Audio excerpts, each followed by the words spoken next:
नमस्कार विद्यार्थी मित्रांनो, लक्ष सरकारी नोकरी या एज्युकेशनल चॅनलवर आपले पुन्हा एकदा स्वागत. मित्रांनो, आज आपण पोलीस भरती, आरोग्य भरती, रेल्वे भरती तसेच इतर ज्या काही सरळ भरत्या असतात बघा, तर त्यासाठी लागणारे आवश्यक असे चालू होण्याचे प्रश्न या ठिकाणी आपण कव्हर करून घेणार आहोत. सर्व प्रश्न IMPS राहत एक्स्ट्रामध्ये देखील आपण या ठिकाणी कव्हर केलेले आहे, जे येणार भरतीसाठी उपयुक्त असणार आहे. आजचा आपला भाग असणार आहे 418वा. या भागामध्ये आपण 28 डिसेंबर 2025 या दिवसातील काही महत्त्वाचे चालू होण्याचे प्रश्न या ठिकाणी कव्हर करणार आहोत. प्रश्न सर्व IMPS राहत. व्हिडिओ शेवटपर्यंत नक्की पाहायचा आहे. याचा PDF हा टेलिग्रामवर अपलोड केला जाईल, त्या ठिकाणी तुम्ही तो पाहू शकता.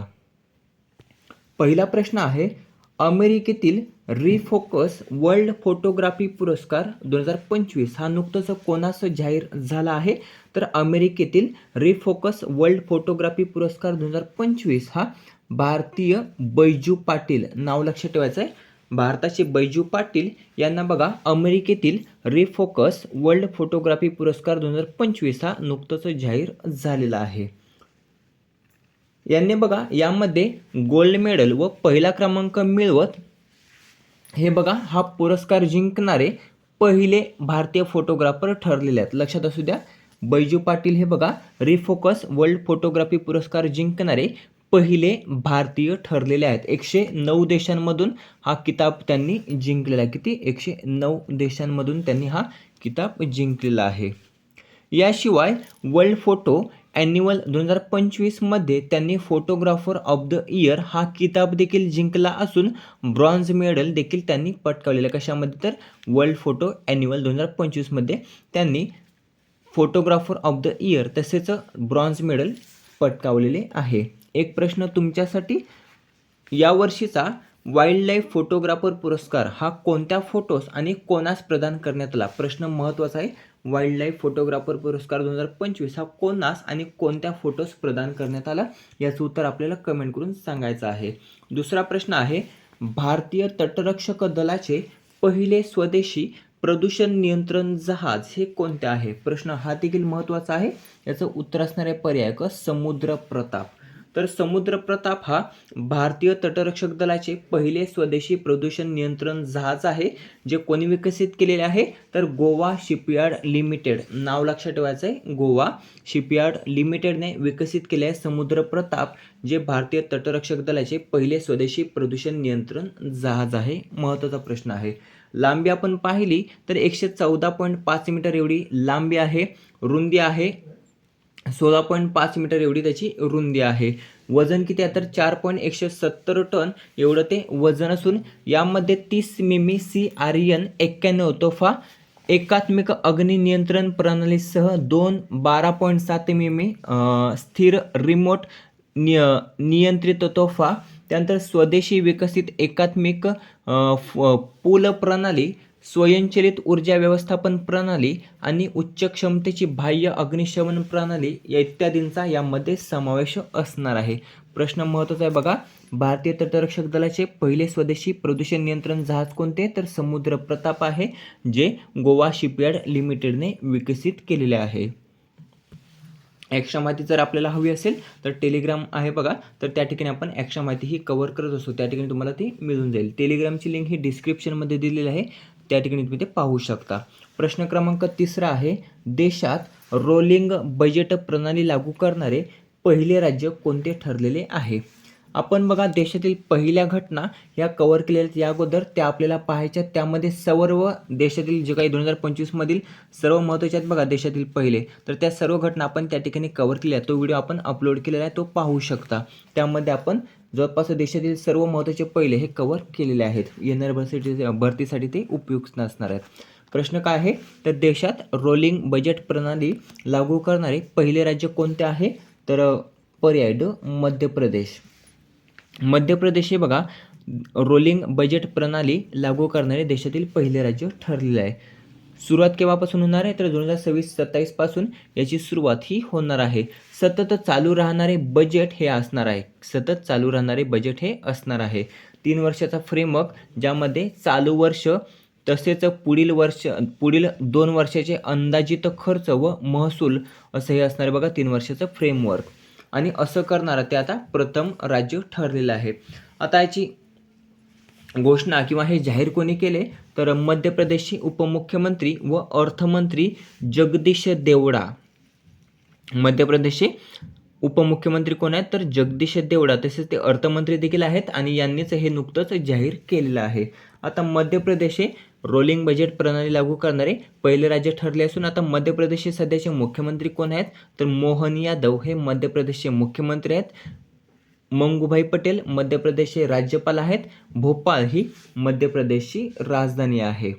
प्रश्न क्रमांक 14, व्ही राजेश हे कोणत्या महानगरपालिकेमध्ये प्रथमच भाजपचे पहिले महापौर बनलेले आहेत तर पर्याय ब तिरुअनंतपुरम केरळ या महानगरपालिकेमध्ये बघा नुकतंच भाजपचे पहिले महापौर बनले, त्यांचं नाव आहे व्ही राजेश.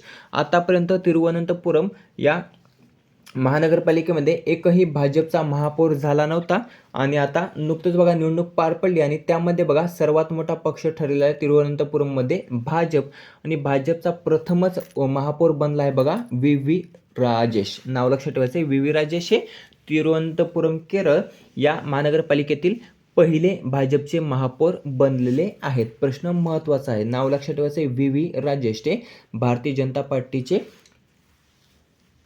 पहिले महापौर असणार आहे तिरुवनंतपुरम. आता तिरुवनंतपुरम हे केरळची राजधानी, लक्षात ठेवायचं आहे केरळची राजधानी आहे तिरुवनंतपुरम, ज्या ठिकाणी भाजपाचं सरकार आलेलं आहे आणि पहिला महापौर त्यांनी त्या ठिकाणी बसवलेला आहे. पिनराई विजयन हे केरळचे मुख्यमंत्री आहेत. तिरुवनंतपुरम ही केरळची राजधानी आहे. पुढचा 5वा प्रश्न आहे, एशियन युथ पॅरा गेम्स 2025मध्ये भारताने एकूण किती पदके जिंकलेली आहेत तर एशियन युथ पॅरा गेम्स 2025मध्ये भारताने एकूण पर्याय 102 पदके जिंकलेली आहेत. किती? 102 पदके. आणि आतापर्यंतची ही सर्वात मोठी कामगिरी असणारी भारताची. आतापर्यंत एवढे पदके हे आपल्या भारताने कधीही जिंकलेले नव्हते, तर यावर्षी भारताने ही सर्वात मोठी कामगिरी केलेली आहे, ज्याने बघा 102 पदके जिंकलेली आहेत. कशात तर एशियन युथ पॅरा गेम्स 2025मध्ये. याचं आयोजन वगैरे कव्हर करून घेऊया. आयोजन कुठे झालं होतं तर दुबई UAE या ठिकाणी एशियन युथ पॅरा गेम्स 2025चं आयोजन हे करण्यात आलं होतं. आवृत्ती किती होती? 5वी आवृत्ती होती. कुठे झाली? दुबई या ठिकाणी पार पडली. या एशियन युथ पॅरा गेम्स 2025मध्ये भारत हा पदक तालिकेमध्ये कितव्या क्रमांकावर होता तर 7व्या क्रमांकावर होता. कितव्या? 7व्या क्रमांकावर. पहिल्या क्रमांकावर कोणता देश होता तर पहिल्या क्रमांकावर आहे उझबेकिस्तान, ज्या देशाने 197 पदके जिंकलेली आहेत, त्यामध्ये 99 हे गोल्ड मेडल आहेत. त्यानंतर दुसऱ्या क्रमांकाचा देश आहे इराण. इराणने 262 पदके जिंकलेली आहेत आणि त्यामध्ये 76 गोल्ड मेडल आहेत. जरी पदके जिंकले असेल 262, परंतु बघा गोल्ड मेडलनुसार पदक तालिकेमध्ये स्थान हे ठरवले जाते. त्यासाठी सर्वाधिक पदके गोल्ड मेडल ही उझबेकिस्तानने जिंकले आहेत 99. त्यानंतर दुसऱ्या क्रमांकाचा आहे इराण, ज्याने 76 गोल्ड मेडल जिंकलेले आहेत, एकूण पदके 262. तिसऱ्या क्रमांकाचा देश आहे जपान, ज्याने 77 पदके जिंकलेले आहेत, त्यामध्ये 40 हे गोल्ड मेडल आहेत. किती? 40 गोल्ड मेडल. भारताने एकूण 102 पदके जिंकलेले आहेत, त्यामध्ये 36 सुवर्ण पदक म्हणजे गोल्ड मेडल आहेत, 28 रौप्य पदक आहेत आणि 38 कांस्य पदक आहेत. एकूण अशी 102 पदके ही आपल्या भारताने जिंकलेली आहेत. पुढचा 6वा प्रश्न आहे, अनु गर्ग हे कोणत्या राज्याच्या पहिल्या महिला मुख्य सचिव बनल्यात? प्रश्न हा देखील महत्त्वाचा आहे. याचं उत्तर सांगण्या अगोदर महाराष्ट्राच्या पहिल्या महिला मुख्य सचिव कोण आहेत तर सुजाता सौनिक. सुजाता सौनिक ह्या महाराष्ट्राच्या पहिल्या महिला मुख्य सचिव आहेत. इथे प्रश्न काय आहे तर अनु गर्ग, नाव लक्षात ठेवायचे. अनु गर्ग ह्या बघा पर्याय ब ओडिसा. ओडिसा राज्याच्या पहिल्या महिला मुख्य सचिव आहेत. कोणत्या राज्याच्या तर ओडिसा राज्याच्या. अनु गर्ग ह्या 1991 बॅचच्या ओडिसा केडरच्या IAS अधिकारी आहेत. त्या ओडिसाच्या कितव्या मुख्य सचिव बनल्या आहेत तर 47व्या. लक्षात ठेवायचे 47व्या त्या ओडिसाच्या मुख्य सचिव असणार आहेत.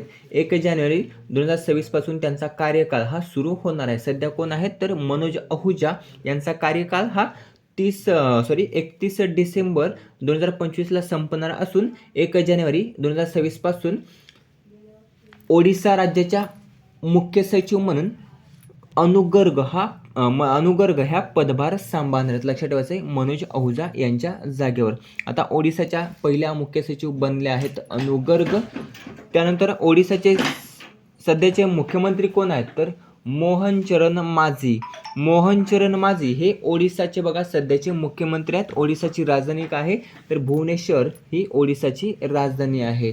7वा प्रश्न आहे नुकतंच AILA हा AI बजेट कोणत्या संस्थेने विकसित केलेला आहे तर नुकतंच बघा AILA हा AI एजंट पर्याय IIT दिल्ली या संस्थेने विकसित केलेला आहे. कोणी तर IIT दिल्ली या संस्थेने विकसित केलेला आहे. प्रश्न क्रमांक 8वा पहिली सॅफ महिला क्लब अजिंक्यपद स्पर्धा 2025 ही नुकतंच कोणी जिंकलेली आहे तर भारताच्या ईस्ट बंगाल एफसीने. कोणी भारताच्या ईस्ट बंगाल एफसीने पहिली सॅफ महिला क्लब अजिंक्यपद स्पर्धा 2025 ही नुकतंच जिंकलेली आहे. यामध्ये पराभव कोणाचा केला तर APF नेपाळचा पराभव केलेला आहे. कशाचा APF नेपाळचा. उपविजेता कोण आहे तर APF नेपाळ. फुल फॉर्म काय आहे आर्म पोलीस फोर्स. नाव लक्षात ठेवायचं आहे आर्म पोलीस फोर्स नेपाळ. हे बघा यामध्ये उपविजेते पटकावले असून विजेतेपद हे आपल्या भारताच्या ईस्ट बंगाल एफसीने पटकावलेले आहे. आता या पहिल्या सॅफ महिला क्लब अजिंक्यपद स्पर्धेचं आयोजन हे कोणत्या ठिकाणी करण्यात आलं होतं तर नेपाळ काठमांडू या ठिकाणी पहिली सॅफ महिला क्लब अजिंक्यपद स्पर्धा ही आयोजित करण्यात आली होती. आता हे झाले माहिती सगळं करंट अफेअर्स. आता घेऊया फक्त रिव्हिजन ज्यामध्ये आपण प्रश्न उत्तर कव्हर करून घेऊया. पहिला प्रश्न होता अमेरिकेतील रिफोकस वर्ल्ड फोटोग्राफी पुरस्कार 2025 हा नुकतंच कोणाचा जाहीर झाला आहे तर पर्याय बैजू पाटील यांना तो जाहीर झालेला आहे. दुसरा प्रश्न आहे भारतीय तटरक्षक दलाचे पहिले स्वदेशी प्रदूषण नियंत्रण जहाज हे कोणते आहे तर समुद्र प्रताप हे भारतीय तटरक्षक दलाचे पहिले स्वदेशी प्रदूषण नियंत्रण जहाज आहे जे गोवा शिपयार्ड लिमिटेडने विकसित केलेले आहे. तिसरा प्रश्न आहे देशात रोलिंग बजेट प्रणाली लागू करणारे देशातील पहिले राज्य कोणते ठरले तर मध्य प्रदेश हे बघा रोलिंग बजेट प्रणाली लागू करणारे देशातील पहिले राज्य ठरलेले आहे.